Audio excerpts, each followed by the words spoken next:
Using his freedom of speech to its fullest extent, it's John James and Freedom's Pep Rally.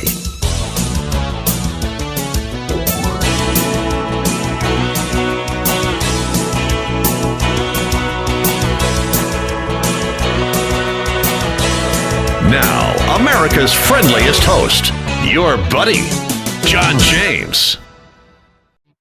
Good morning. Welcome back. Freedom's Pep Rally. John James here on the radio, in the air, and in your face. If you're watching on one of our many video channels, my chair keeps going down. I don't know. The hydraulics are either bad or I'm just too fat for it. I'm not really sure what, but anyway, we'll make do. So we've got a guest this hour, and I just now got her on the phone, and I already know she is amazing. I tell you, and I haven't even really had a long conversation with Vermel Green yet. Vermel Green, welcome to Freedom's Pep Rally. John, thank you so much for helping me. Having me. No, You're helping me too. It's great. It's great to have you here. Can you hear me okay now? I can. I'm getting a little bit of echo. Okay, it just went away. Okay. Okay, good. I'm good. All right. Now, you have been an educator for how many years, and where are you an educator? Well, effective this fall, it's marked 47 years. Wow. 47 years. Yeah, I started in 1974, basically in Maryland, teacher, administrator, even up to the college level. Wow. And I've been around. And you've been an administrator for some of those years. I was, yes. In what capacity? Principal, superintendent, both?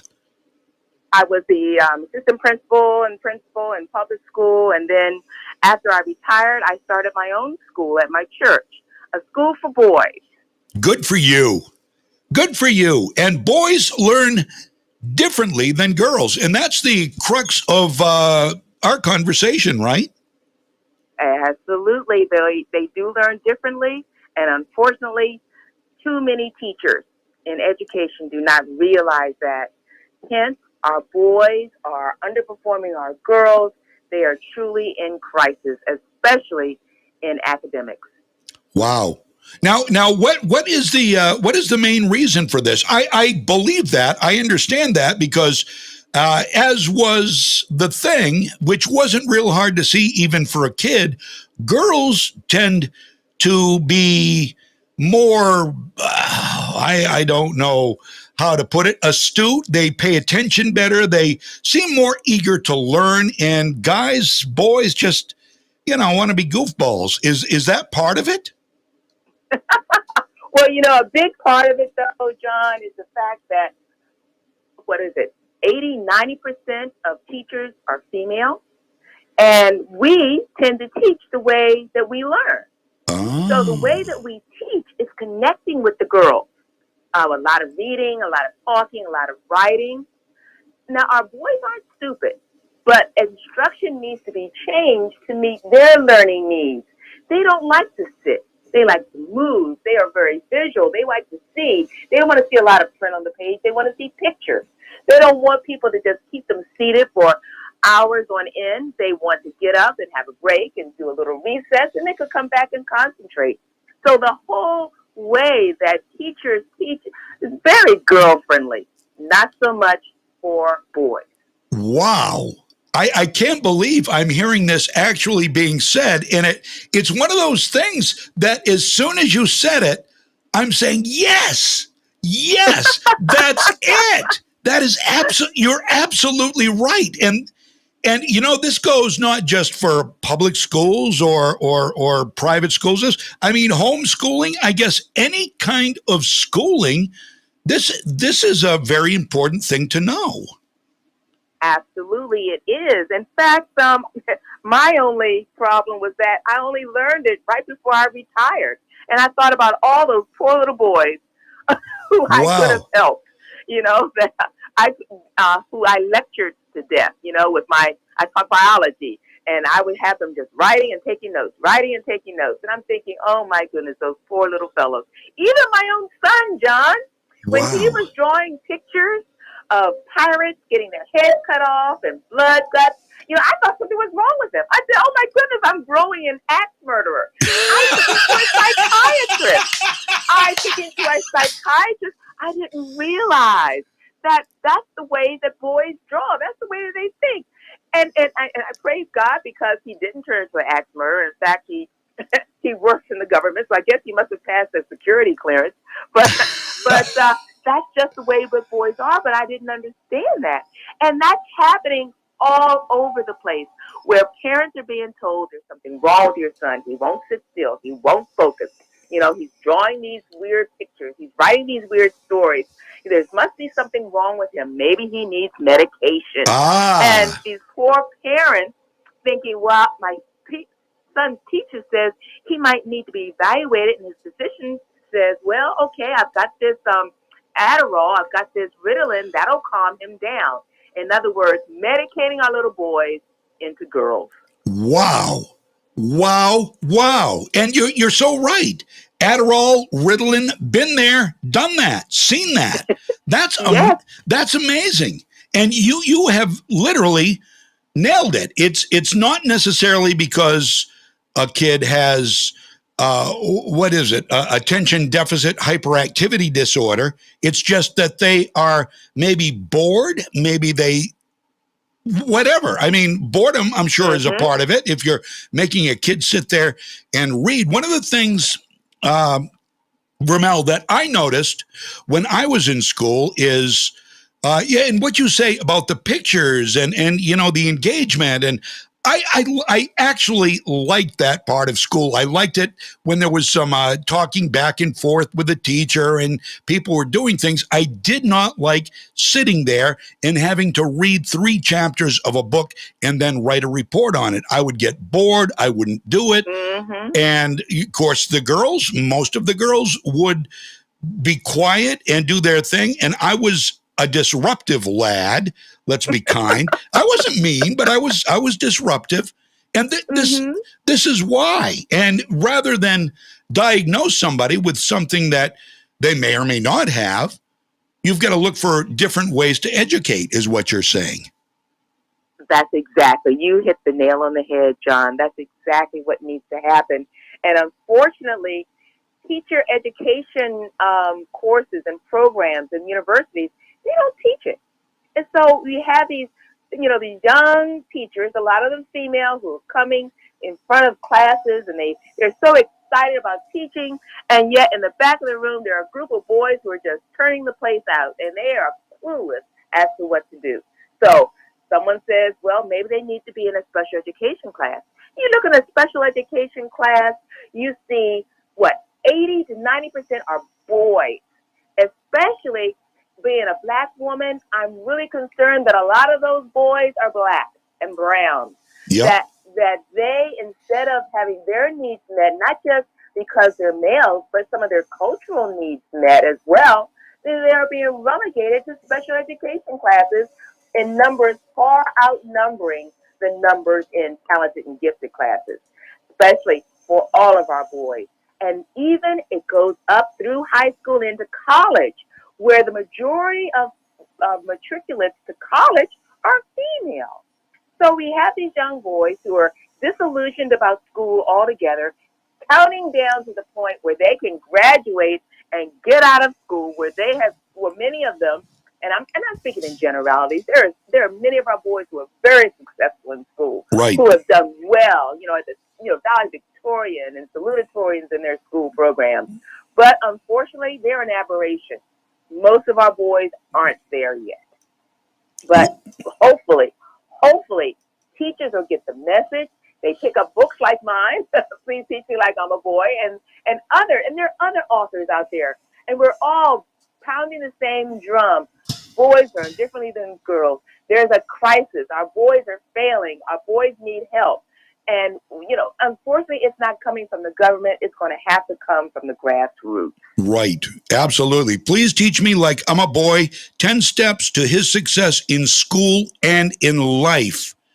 I love this. I love this is such such a great topic, and I was unsure about where we were going. I knew it was going to be good because as soon as I heard your voice, I knew it was going to be good, but I had no idea.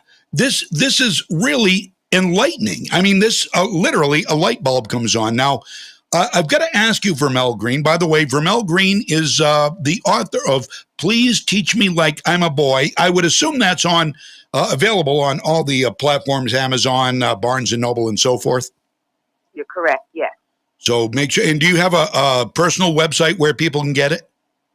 Well, not to get the book, but I work with an organization called the Boys Initiative. Yep. theboysinitiative.org, where people can go on and they can get information about other things, including my book, and also some of the authors on our advisory board who are all believing the same thing, who are out there working to educate people on boy-girl learning differences. And also, we are recruiting advocates and activists who will be just as vocal as those parents were in Virginia about CRT. Yep. We want them to be just as animated and vocal about the boy crisis. So we ask people to go on our website, sign up for our newsletters so they are kept up to date as to what's happening with our boys. That's so cool. And by the way, I just posted on the video. If you're watching on a video platform, Carol has gone ahead and posted the Amazon link to your book, so you can check that out. We've got Ed said Connie and I have been there with our kids and Ritalin, and a lot of us have. I mean, this is just very eye-opening and very good for, parents might be able to avoid these pitfalls and unfortunately medicating students that they get into. And hopefully it doesn't do any long-term damage, but it may just be unnecessary. I've got to ask you, as a Black woman of Vermel, what are your thoughts on a couple of things? First of all, the narrative going around that math is somehow racist, and I've never been able to wrap my mind around that. Yes, and I heard that too, and forgive me for laughing, but it is laughable. I mean, do they realize that math was invented by the Egyptians? Many math concepts came right out of Africa. That's great. And also in regards to education, I remember my grandmother telling me many years ago, girl, you get yourself a good education and the world will be waiting for you. And that is true today. To me, to discourage our Black children from education, be it math or science or reading, to me, that discouragement, that is racist. In fact, remember back in the days of slavery, right. It was against the law to educate your slaves because they knew that education, that knowledge is power. So to me, I would turn it right back on those people who say that. No, our children need to be educated. They need math and every other subject as well, because that is the key to help them to excel. So, what is the purpose of telling people math is? By the way, I love you. I love what you're saying, and I love the laugh after that math is racist question. I think that spoke volumes. But what is the end game of the discouragement when it comes to math? And also, if you can get into this a little bit, when it comes to critical race theory, why are they pushing that so hard? Why are they telling us that math is racist? Why are they doing this? Is this all part of divide and conquer, do you think? You are on point, John. It is divide and conquer. Revolutionaries have been active for decades and decades, since the early 1900s with the Bolshevik Revolution. And then, and especially even before then in France with the revolution. But then it was based on class because everybody looked alike. Everybody was the same skin color. Right. So they said, okay, well, we can divide by class, the haves and the have-nots. And the haves will be the oppressors and the have-nots are the oppressed. Well, in this country, that didn't quite work because as a capitalist society, we all have access to wealth. So that kind of spirit of division, that kind of revolutionary spirit said, okay, we can divide by race and we can cause dissension and we can cause division because this is the United States. What makes us great is that we are united. Many different colors of people from different cultures who have come into the American dream. We are Americans.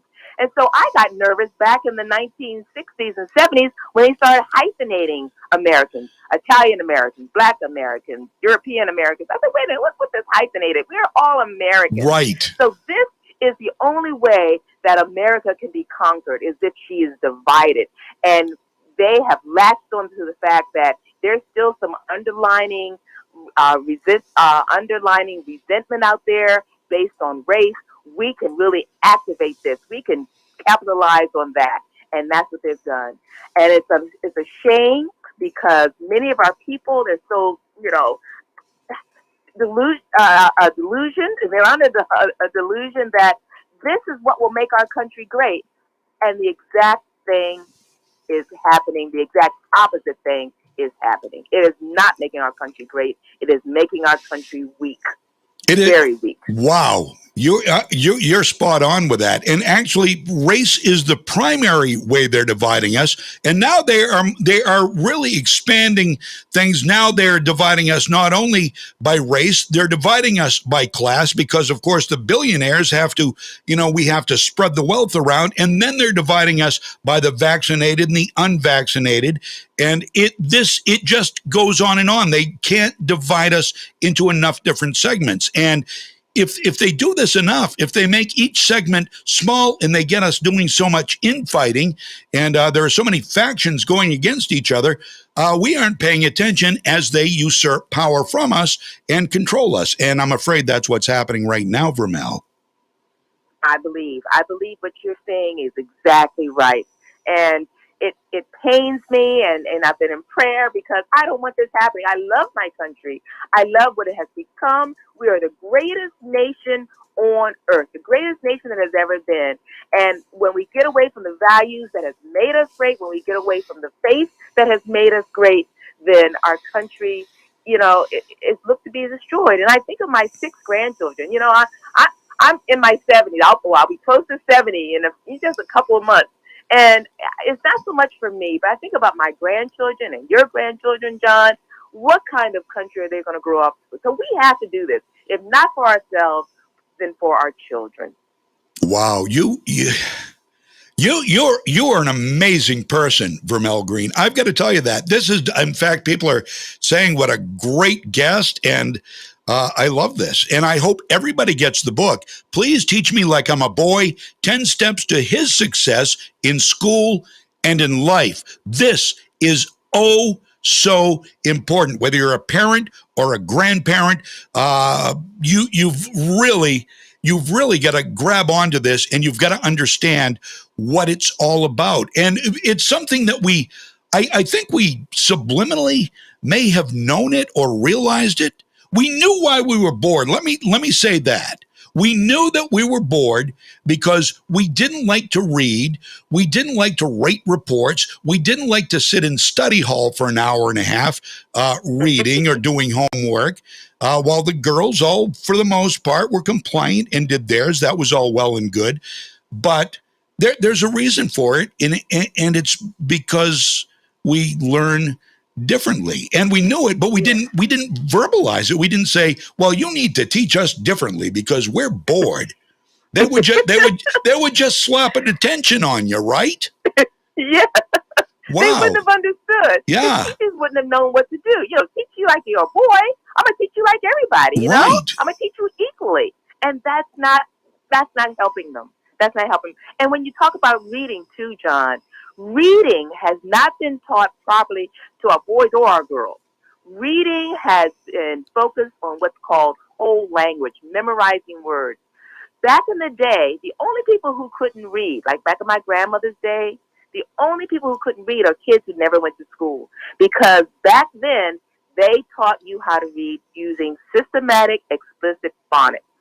That's how I learned to read. My grandmother taught me.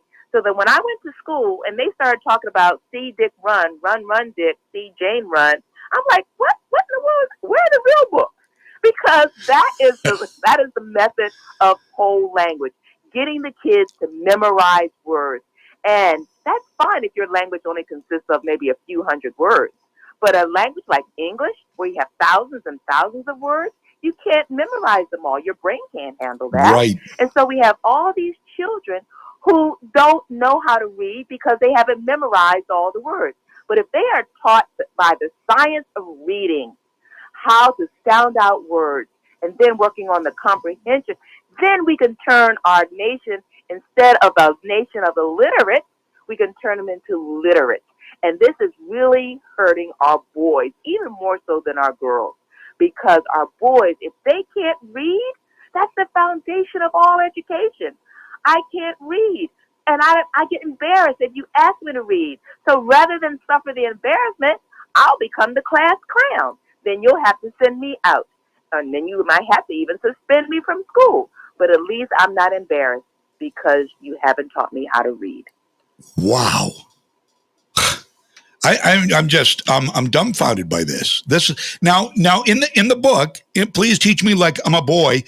Do you have some lessons for parents? And I mean, you should be on a national stage saying, okay, listen up here. You be a teacher, say, listen up, class. This is how we do it. And then give the lesson. And I would like to think in this book, maybe there are some of these lessons you're giving us now in the book, because I love this. I absolutely do. I do give some tips, and I also give resources where parents and teachers and educators of all types, and even the public at large, can go to these different sources and get this information. One book can't contain it all. Right. So I say, here's some websites, here's things. The information is out there. Unfortunately, there just seems to be a segment in society that is out to destroy our boys and destroy our men even. You know, that men are made to be out to be, what's the term, toxic? Toxic masculinity, right. Oh, don't get me started on that. Don't get me started. And then there's our president, you know, he started a gender council. And those of us in this boy arena, we got excited. We said, oh, a gender council. They're going to be studying about boys and girls and how. But then you look at the gender council, and it's all about helping women and girls. Well, you know, I want you to help our women and girls. You know, I used to be a little girl, and I am a woman. Right. But don't ignore our boys and our men. This is not a zero-sum game. We can help them all, especially our little boys. Help them build that foundation, because if our boys aren't educated, if they aren't given the skills that they need to succeed in society, then unfortunately they resort to an underground economy.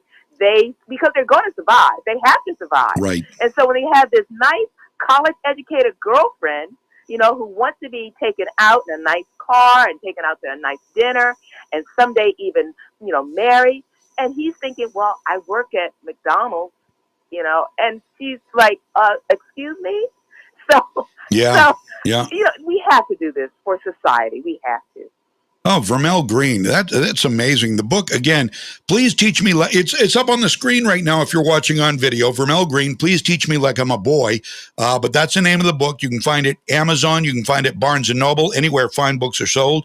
And I've got to ask you, do you actually conduct, by the way, hard to believe you're 70 years old. I can't even believe that, for one thing. God is good. Oh, my God is good. Amen.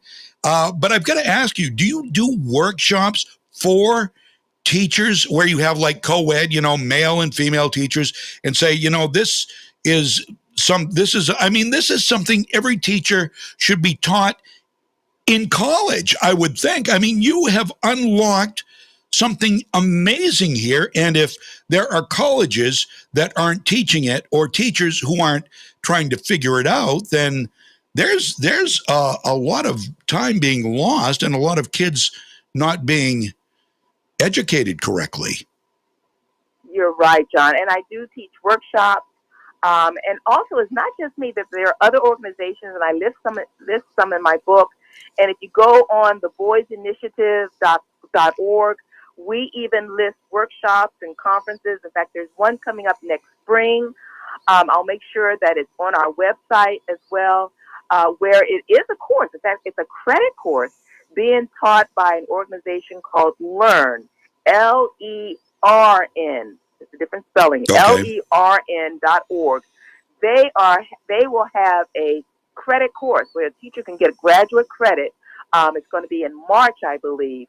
It's being taught by William Draves and Julie Coates, who wrote the book Smart Boys, Bad Grades, that talk about how our boys are intelligent, but they're just not getting the grades to reflect the fact that they are intelligent. So, again, theboysinitiative.org with a lot of resources. Also, they can contact me through that website as well. I do workshops. I tend to stay in the Mid-Atlantic area, but I will venture out occasionally.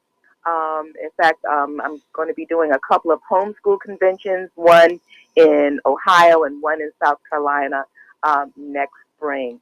So I do get out, and as you said, when I present this information to teachers, they're all like, a light bulb will go Yeah, off. right, They'll say, right. well, that's why he acts like, that's why she can do that and he can't. That's why. And so it just needs to get out. Unfortunately, that whole idea is not popular. So you never see us on NBC or ABC or that stuff like that. But hopefully the word will get out. Just like it got out with these parents in Virginia spreading the word. Hopefully it will get out some way because our boys need our help.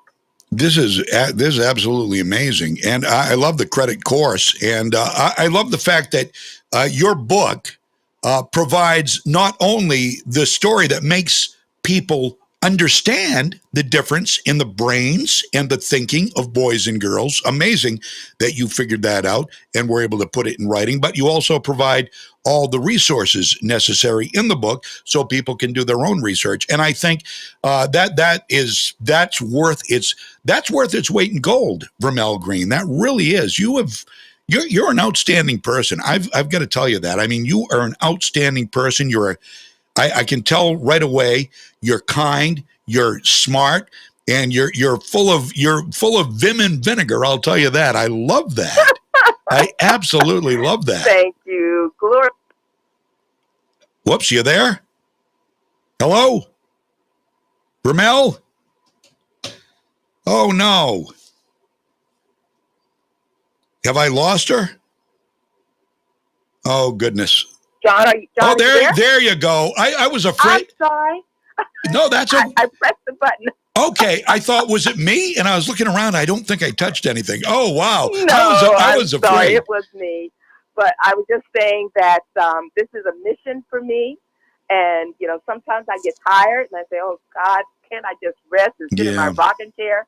And he just says, "Nope, get up." So, oh wow. in fact, I'm here now in North Carolina working with a school on the same thing, helping them with their boys. Oh, that is so you're in the Carolinas now. We're not too far away. I mean, we're a ways north, but you ought to swing into. Wait a minute. John, you're in Maine. Yeah, that's just a ways north. It's a nice place except the winter. You know what? I was in Maine. I better stop. I was in Maine. I was in Trenton, Maine for 2 weeks. Really? The end of July into August. I was up in your beautiful state. Oh, that's beautiful. Eating lobster. Yeah. Oh, yeah. You're down there. You must have gone out to Bar Harbor down on Mount Desert Island and all that if you were in Trenton. That's nice. Beautiful part of the state. Well, maybe. Is. Yeah. Yeah. You haven't seen anything, though, till you go north into desolation and see the mountains and the trees and the moose and the deer, and that's about it. And that's my kind of living right there. Although I'm not. All right. That's where I like to visit. I'm not there right now, but that's where I like to go when I can. But I encourage everybody to get the book. Please teach me like I'm a boy, 10 steps to his success in school and in life. Not only can you learn for yourself if you're a homeschooler, but you can maybe help teach the teachers at your kids' or grandkids' schools if you have the knowledge and want to share the resources and encourage them to get this book. This is This is a must read. I can't wait to read this, Vermel. I really can't. My kids are grown up, but I can't wait to read this. I got grandkids now. Yes. And my daughter is, my grandson is 3 years old. He just turned 3. And she's got a little room for him, and they go in every day for an hour or so, and she teaches him. And this is going to be an incredible resource. This is just awesome. She's a real hands-on mom, and she will love this. So, oh, wonderful. Yeah. Good for her. So I don't know, what haven't we mentioned that you want to mention? Because we could talk all day. There's a foundation that you created called Sacred, SACRED, Life Academy for Boys, which is a Christian school, right? Tell us a little about that. Well, Sacred Life Academy for Boys, I began the day before 9/11, September 10th, 2001. And the school was in existence for 14 years. But finances caught up with us, and so we closed in 2015.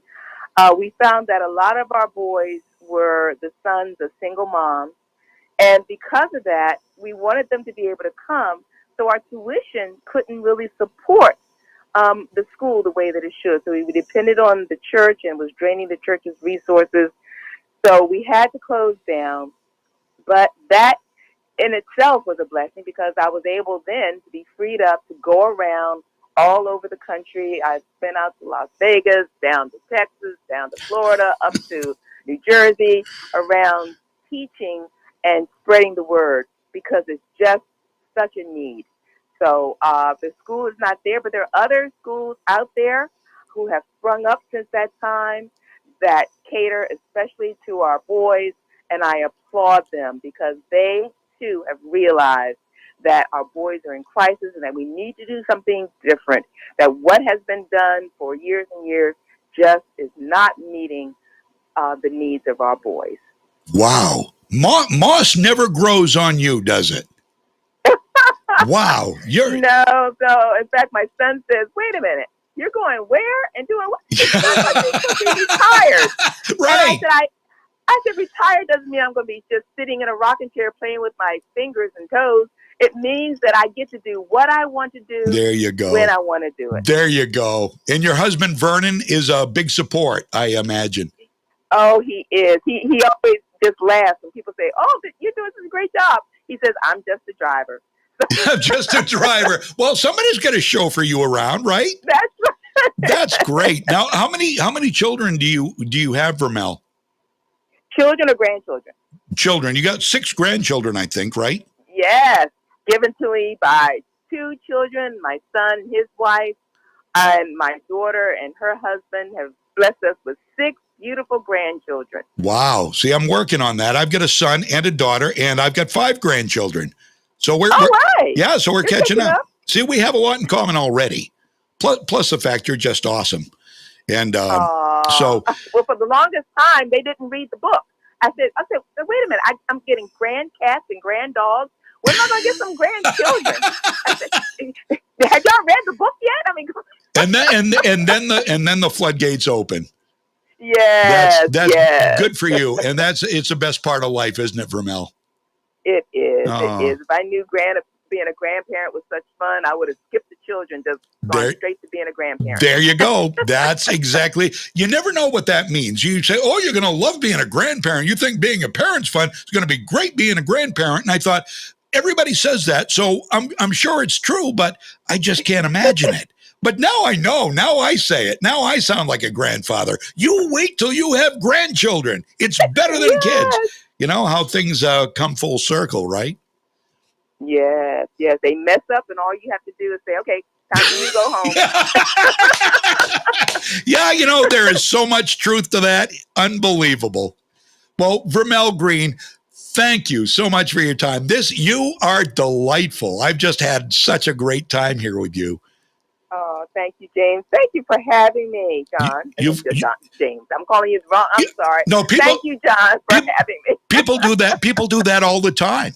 They do that all the time because I've got 2 first names. So actually, my middle name is a first name too, but we won't go there. Actually, you'll like it because my names are all from the Bible. My parents named me all from the Bible, Jonathan Matthew James.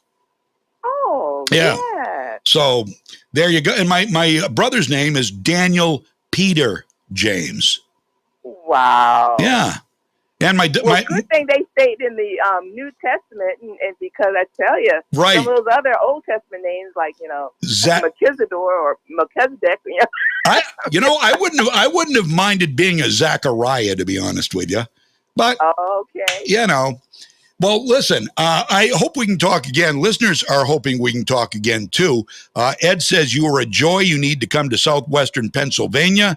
And we've got a whole bunch of people commenting. We are going to replay the video as a live video too, probably sometime either just before or during the weekend. So you'll get to hear Vermel, and I hope you will share with everybody once we have the stream set to go when you see it appear on your whatever social media you're on. Vermel Green is this wonderful lady's name. Please teach me like I'm a boy, 10 steps to his success in school and in life. Every parent, every grandparent should get this book. Every teacher should be introduced to this book. And that's exactly what I'm going to do. As soon as I'm off the air, I'm getting a couple. I'll tell you that right now, if not more. So great. Thank you so much, John. Thank you for having me. Vermel, thank you very much. And drop me an email and I'll make sure you get audio and I'll give you links to the video as well. Fantastic. Okay. God bless you now. Take care. God bless you, Vermel. Bye-bye. Bye-bye.